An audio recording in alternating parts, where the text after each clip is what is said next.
In previous video, we have seen how to execute the Ruby Selenium test locally. Now we will see how to execute this test in Azure. So before that, let me tell you about this gem file. So gem file is basically, you can think of this gem file as a package.json file in Node.js where we store all the dependencies for the project. There is additional thing here in this gem file where we also specify the source, like from which website we should download all those dependencies or gems. To run the Selenium test, we will need these three dependencies or gems: test unit, Selenium WebDriver, and test unit runner .xml. This is used for creating the reports to the last dependency or gem. So once gem file is there, it's very easy to install the dependencies in Azure Devops using bundler. We will see what is the bundler in Azure Devops. Now let us go to Azure Devops and then I will explain you how to set that up. First of all, let us go to the repository. I have already pushed the local changes in Azure DevOps.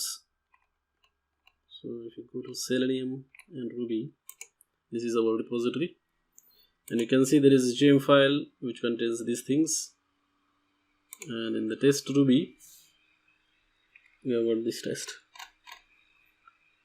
If you look at this Azure pipelines.yml, this is build configuration file for us. Here we are telling, okay, use the macOS agent, then trigger is master. That means whenever master branch of our repository changes, trigger this build. Then in these steps, we are specifying what Ruby version we want to use. And in here, what we are doing is we are telling that we need to use this bundle to install our dependencies. So bundle tool, basically what it does is that it goes to gem file, looks for the dependencies, and gets those dependencies from the source that is mentioned in the gem file. So dependencies installation step is this one.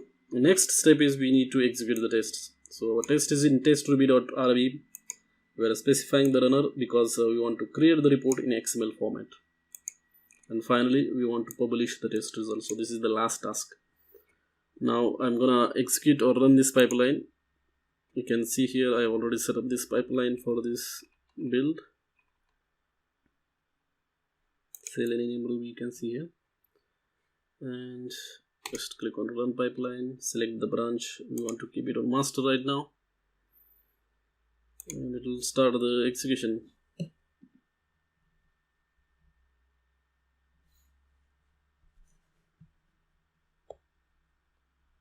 So it is installing dependencies or gems now, and then it is gonna execute our tests.